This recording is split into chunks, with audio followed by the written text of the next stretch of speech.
What is going on, everybody? Jacob here, Miami Dolphins Syndicate. Before we get into things, I just want to let you guys know one thing. I just started my internship with ESPN. I work down here with the West Palm Beach outlet for ESPN.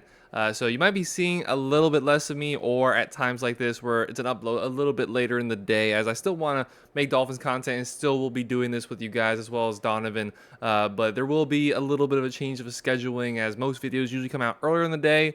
Now, if it's me making a video, it's most likely going to be later in the day like this. You're not going to be seeing me on the radio, or I guess hearing me on the radio or anything like that. Just a lot of internship stuff going on there. But I'm very excited to do that.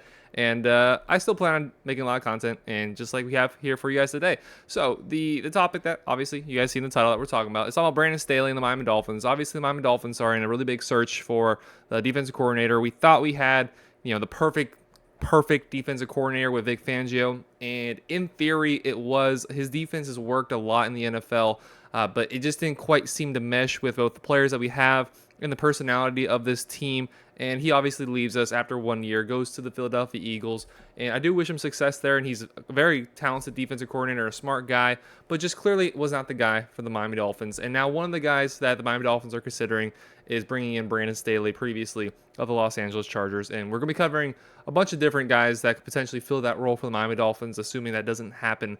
They don't get that spot filled in the next few days. But Brandon Staley is probably the most polarizing guy that the Miami Dolphins could sign to be defensive coordinator. There are the positive side, and then there's the clear negative, what we saw with the Los Angeles Chargers. And I'd like to start this off by talking about the positive. And the clear positive is, you look at everywhere he's worked solely on the defensive side of the ball in the NFL, it's been a success. That started off with the Chicago Bears. He worked in college for a long time before getting that promotion to the NFL.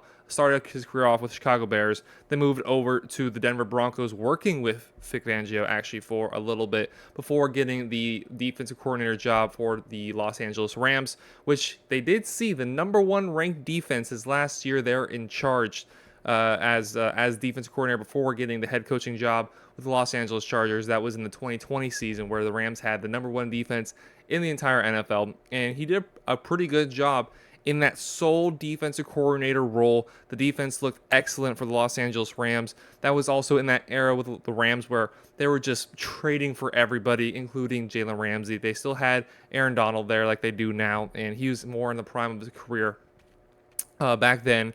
And led them to a really good season, led them on the defensive side of the ball, was the perfect complement actually to what they were doing on the offensive side of the ball. And that was a really good Los Angeles Rams team.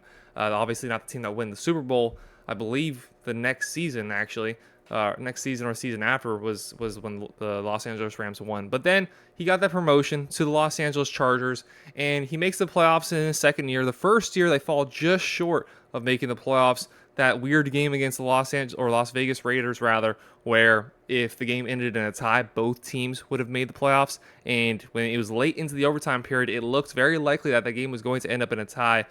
But he calls a timeout, and then the Raiders go down and kick a field goal. And that moment is a lot from what we've seen. It represents a lot from what we saw with Brandon Staley as the head coach of the Los Angeles Chargers. It started off with the questionable play calling decisions, especially his fourth down decisions. He was really aggressive in that venture, and you could say that it was on the offensive coordinator, as he's a defensive guy. Head coach, you're mostly giving that responsibility to the offensive coordinator, but as the head coach, it is your responsibility to pull that back or be the driving force with that. And when you win, you get the credit. When you lose, you get the blame.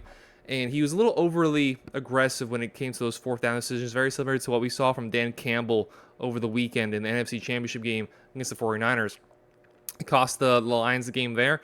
And with Brandon Staley, it cost them a lot of games because of that play calling, because of the aggressiveness on fourth down, not taking the points. And that's where we saw a little bit of the questioning start to come when it came to Brandon Staley. And then made the playoffs, and then had one of the most ceremonious losses in playoff history, being up 27-0 against the Jacksonville Jaguars, losing. And then we saw this year the team just completely unravel. Even when the team was mostly healthy, they weren't playing well. We obviously played them week 1, and not just for the Miami Dolphins. That was just one of the games of the season in general, that week 1 game with the Miami Dolphins and the Los Angeles Chargers. It was a shootout. Last team with the ball won, which was almost the case. Chargers get the ball back, and they are stopped by, ironically enough, by Vic Fangio. And now Brandon Staley might be taking his place potentially.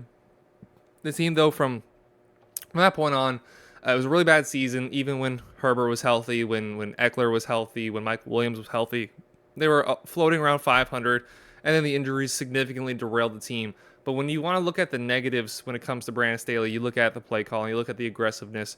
But I think the most concerning thing to me was that very last game when he was in charge, a Thursday night game against the Las Vegas Raiders, where the team simply put gave up on him. They allowed 40 points, over 40 points in the first half. They kept their composure somewhat in the second half, but to give up 60 points as a defensive head coach, it's not like the team didn't have good defensive players. You have 2 stars on the edge with Khalil Mack and Bosa. You see Derwin James back there, Asante Samuel Jr. There was talent on that defense, and it was amongst the worst defenses in the entire NFL. But even beyond that, even more important than that, it was the players clearly giving up on the team and not going out there and fighting for their head coach when everybody knew that game very much could have cost him his job, and that's what ended up happening.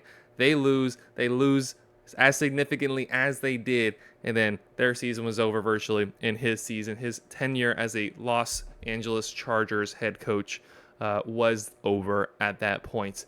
And I really especially find that to be a worrying issue as a Miami Dolphins fan when we look already internally at the situation that the Miami Dolphins have.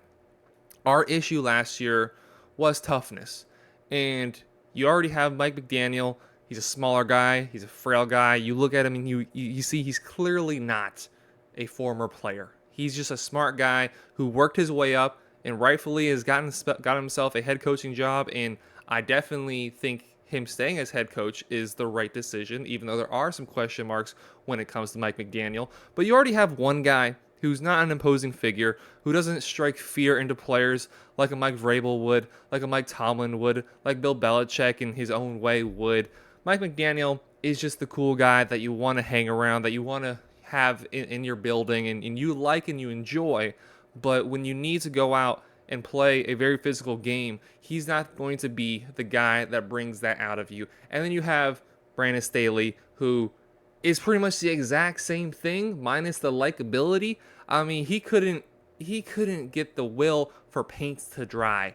He couldn't lead me out there onto a field and make me want to fight for him and make that, just inspire that hope and that grit that is necessary, especially on the defensive side of the ball, to go out there and overpower your opponent, to out-physical your opponent, and God knows that's what this Miami Dolphins team desperately needs. It needs that physical presence. It needs that fear to go out there and elicit fear from the opponents, whether that's on the offensive side of the ball, whether it's the defensive side of the ball. You hope that comes from both sides of the ball, and that's where that identity forms as a complement to all the talent and all the sharpness and the fresh ideas that you see on the offensive side of the ball. You still want to see that fear, that physicality, and that's something the Miami Dolphins don't currently have at this point. So then you ask Brandon Staley, somebody who clearly has lost a locker room already once when he was in charge, to go out there and be that guy. He didn't have to be that guy with the Rams. Sean McVay, again, he's short. He's, I think, the youngest coach in the NFL still, even though he's been the coach for like 7 or 8 years, and there's opportunities for younger guys to come into this game. He's young, but he's full of passion, full of energy, and maybe it's not fear, but it's just that energy that he has, that drive. It's like those wind-up dolls. You twist that knob in the back, and he just goes. I mean, kind of like Dan Campbell, you swear he's drinking like 10 double shots of espresso whenever he's out there on the football field. That energy, while you may not fear him as a guy, you can get behind that energy and you feel that passion, you feel that go. So the Rams had that already in him as a figure. And you look at that Broncos team, you look at those Bears teams, while they sometimes had success, sometimes didn't, most of the time it was not. And most of the time, you weren't really taking those teams too seriously for one reason or another. And then you combined both Brandon Staley with Mike McDaniel, And I really fear for the level of fear that this team would give to other teams.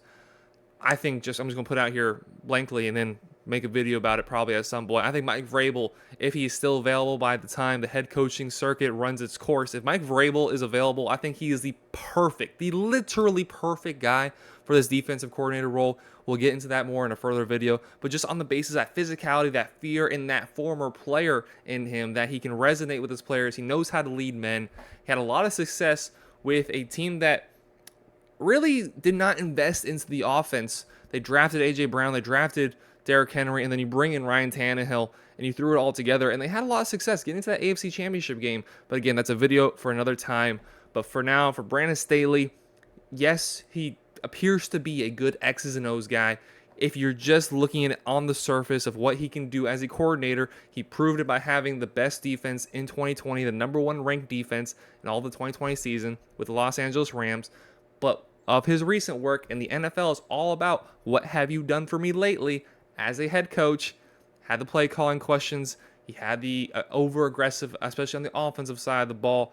And then finally last year his team gave up on him. I will say there is another argument for him that as a head coach, especially with defensive guys, you sometimes find them not be able to handle the burden of having to control also on the offensive side, to have an input on the offensive side of the ball. Especially those younger guys in their first ever gig. They have a hard time balancing both sides, and also the special teams. They have a hard time just balancing all and wrapping it all together. So their very strong possibility is maybe he's just a very good defensive coordinator and can't quite handle the head coaching responsibility. I'm not sure. That is yet to be seen.